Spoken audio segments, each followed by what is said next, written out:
बिस्मिल्लाहिर्रहमानिर्रहीम। अस्सलाम वालेकुम students and viewers. Sir Zafar YouTube के जी ट्विटर चैनल से। टॉपिक है हमारा केन्स का नज़रिया रोज़गार। तो स्टूडेंट, केन्स का नज़रिया रोज़गार पढ़ने से पहले हमें यह देखना पड़ेगा कि केन्स के नज़रिए की बुनियाद किन चीज़ों पर है।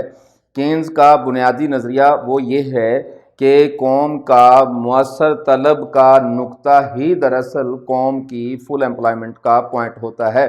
अब जब तक हमें ये नहीं पता चलेगा कि मुअस्सर तलब का नुक्ता कौन सा है, हम जेएम केन्स को नहीं समझ सकते। तो मुअस्सर तलब को समझने से पहले हमें ये दो पॉइंट समझना पड़ेंगे। मजमूई रसद की कीमत और मजमूई तलब की कीमत, ये क्या होते हैं। तो आइए हम ये देखते हैं कि पहले ये दोनों चीज़ें क्या हैं। स्टूडेंट, जब हम किसी सेक्टर में रोज़गार में इजाफा करेंगे, रोज़गार बढ़ाएंगे, मज़दूरों की तादाद ज़्यादा करेंगे, तो यकीनन पैदावार बढ़ती चली जाएगी। जितना रोज़गार ज़्यादा होता चला जाएगा उतनी ही पैदावार बढ़ती चली जाएगी, और जितनी ये दोनों चीज़ें बढ़ती चली जाएंगी मुआशी तौर पर उतनी ही मुल्क तरक्की करता चला जाएगा। लेकिन यहाँ गौर करने की बात यह है कि कोई भी कैपिटलिस्ट जब रोज़गार को बढ़ाना चाहता है तो यकीनन ये चाहेगा कि रोज़गार बढ़कर मेरी पैदावार में भी इजाफा हो जाए। जब पैदावार में इजाफा होगा, जब रोज़गार ज़्यादा किया जाएगा, तो उस सेक्टर को, उस कैपिटलिस्ट को इन तमाम चीज़ों को पेमेंट भी करनी पड़ेगी। अगर रोज़गार कम होगा, अगर पैदावार कम होगी, तो हमें ज़मीन का रेंट भी कम देना पड़ेगा, मेहनत को, लेबर को वेजेस भी कम देनी पड़ेंगी, और इंटरेस्ट भी हमें कम पे करना पड़ेगा, और अपना मुनाफा भी थोड़ा सा कम रखेंगे। लेकिन अगर हम ये चाहते हैं कि रोज़गार में इजाफा हो जाए, पैदावार में इजाफा हो जाए, तो यकीनी बात है कि ये तमाम चीज़ों के अखराजात भी बढ़ जाएंगे। जब इन चीज़ों के अखराजात बढ़ जाएंगे तो यकीनन ओनर ये भी चाहेगा कि मेरा मुनाफा भी बढ़े। तो ये चीज़ें जब जब बढ़ेंगी, वैसे ही इन चीज़ों के अखराजात भी बढ़ते चले जाएंगे, और उसके एक्सपेक्टेड मुनाफा वो भी बढ़ता चला जाना चाहिए। अब हम यहाँ देखते हैं कि अगर कोई कैपिटलिस्ट 30,000 मजदूर काम पर लगाता है, उन 30,000 मजदूरों को काम पर लगाकर इतनी पैदावार वो हासिल करता है। जब वो इतनी पैदावार हासिल करता है तो इस पैदावार के बदले में उसे पेमेंट भी करना पड़ेगी।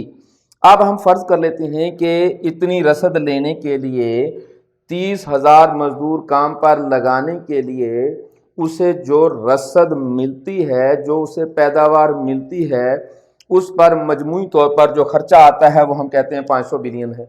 अब 30,000 मजदूरों को काम पर लगाकर उसे जो प्रोडक्शन मिली, उस प्रोडक्शन पर जो खर्च आ रहा है वो 500 मिलियन खर्चा आ रहा है।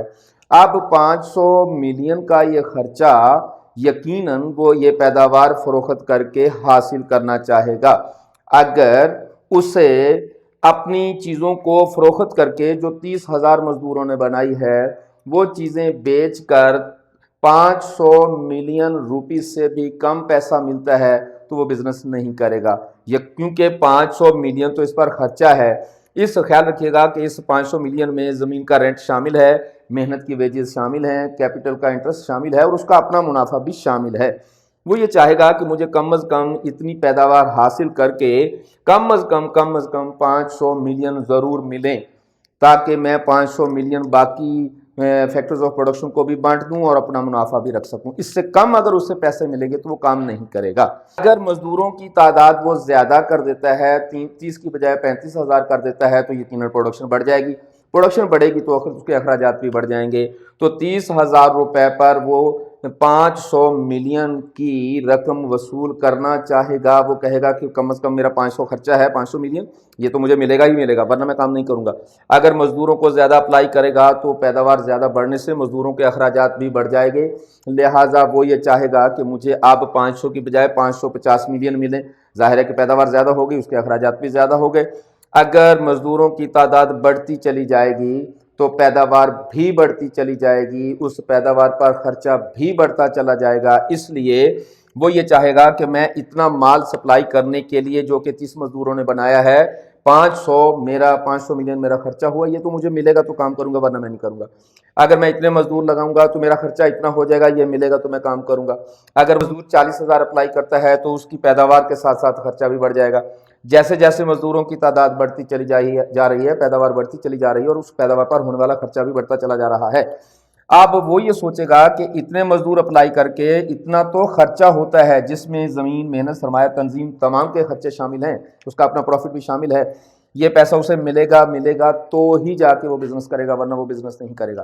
तो वो पैसा जो आपको चीज़ें पैदा करने पर खर्चा आता है, गोया कि चीज़ों की सप्लाई पैदा करने पर, जो मजमूई तौर पर चीज़ों की सप्लाई हासिल करने पर जो उसे कीमतें पे करनी पड़ रही हैं इन चारों को, उसी कीमत को हम मजमूई रसद की कीमत का नाम देते हैं। इतने मजदूर काम पर लगाएगा, उनसे पैदावार जो हासिल होगी उसे बेचकर उसे इतने पैसे मिलेंगे तो वो कारोबार करेगा, वरना नहीं करेगा।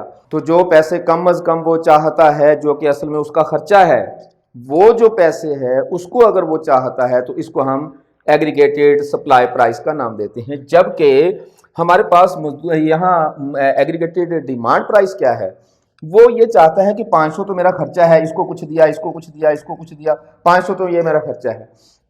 वो 500 के बगैर तो बिजनेस नहीं करेगा, लेकिन वो ये चाहता है कि क्या ही अच्छा हो, 500 की बजाय मुझे 530 रुपए मिले। 500 में उसका थोड़ा सा मुनाफा शामिल है, लेकिन थोड़े से मुनाफे पर नहीं चलता। वो कहता है कि 500 में मेरा मुनाफा शामिल है, लेकिन मुनाफा थोड़ा सा बढ़ना चाहिए। यहाँ भी वो मुनाफा कमा रहा है, लेकिन थोड़ा, लेकिन वो चाहता है कि मैं थोड़ा सा ज़्यादा मुनाफा कमाऊँ। लिहाजा वो 500 पर तो काम का आगाज़ करेगा और 530 पर खुश होगा। जो उसकी मजबूरी है कम अज़ कम इतना पैसा हासिल करना, ये दरअसल एग्रीगेटेड सप्लाई प्राइस कहलाता है। जो उसकी तमन्ना है, जो उसकी विशेज़ हैं, जो वो ये चाहता है कि मुझे इतना पैसा मिल जाए, इसको हम एग्रीगेटेड डिमांड प्राइस का नाम देते हैं। तो इनमें और इनमें फ़र्क सिर्फ इतना सा है, ये वो पैसा होता है जिसके बगैर, कम अज़ कम मिकदार के बगैर वो बिज़नेस शुरू नहीं करेगा, लेकिन ये वो पैसा है जिस पर वो ज़्यादा खुश हो जाएगा, अपने मुनाफे को सेटिस्फाइंग कर देगा। यहाँ भी वो मुतमईन है, लेकिन वो ज़्यादा से ज़्यादा मुनाफा हासिल करना चाहता है। जिस कीमत पर वो कम से कम कीमत पर बिज़नेस शुरू करना चाहता है, कर सकता है, करता है, इसे हम मजमूई रसद की कीमत का नाम देते हैं। और इस चीज़ को बेचकर जितने पैसे वो ज़्यादा से ज़्यादा हासिल करना चाहता है, उसे हम मजमूई तलब की कीमत का नाम देते हैं।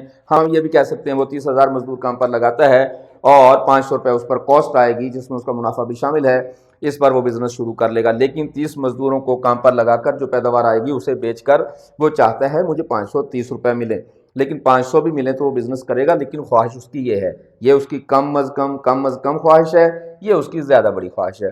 35 मजदूर काम पर लगाएगा तो उसको 550 मिलियन तो खर्चा करना पड़ेगा, ये तो उसे मिलेगा तो बिज़नेस करेगा, वरना नहीं करेगा, और ये उसकी तमन्ना है। 40,000 मजदूर काम पर लगाएगा तो उस पर ये खर्चा आ जाएगा, जो कि हम मजमूई रसद की कीमत कहेंगे, और वसूल करना चाहता है वो 610 रुपये। तो जैसे जैसे मजदूरों की तादाद में इजाफा हो रहा है, वैसे वैसे मजमूई रसद की कीमत में भी इजाफा हो रहा है, चूँकि खर्चा बढ़ रहा है। और जैसे जैसे मजदूरों की तादाद में इजाफा हो रहा है, वैसे वैसे मजमूई तलब की कीमत में भी इजाफा हो रहा है, क्योंकि खर्चे के साथ साथ उसकी तमन्ना भी बढ़ती चली जा रही है। तो जे.एम. केन्स के मुताबिक जिस जगह पर हमारे मजदूरों की तादाद लगाकर मजमूई रसद की कीमत और मजमूई तलब की कीमत वहाँ बराबर हो जाते हैं, इसी नुक्ते को हम मुअस्सर तलब का नुक्ता कहते हैं। इसी को हम मजमूई तलब और मजमूई रसद की कीमतों का पॉइंट जो एक है, इसी को हम मजमूई तौर पर रोज़गार का नुक्ता भी कहते हैं। तो स्टूडेंट, अगली वीडियो में मैं आपको इन दोनों टेबल्स को इकट्ठा करके डायग्राम में समझाने की कोशिश करूंगा। तो हमारे साथ रहिएगा, अगली वीडियो ज़रूर देखिएगा और अपना बहुत सारा ख्याल रखिएगा। हमारे चैनल को सब्सक्राइब करने का बड़ा शुक्रिया। हमारे चैनल को आगे भी फॉरवर्ड किया करें, लाइक किया करें, शेयर किया करें, अपने दोस्तों को ज़रूर बताया करें। होंगे इसका पार्ट 2 लेकर अगली वीडियो में, देखते रहिएगा। अल्लाह हाफ़िज़।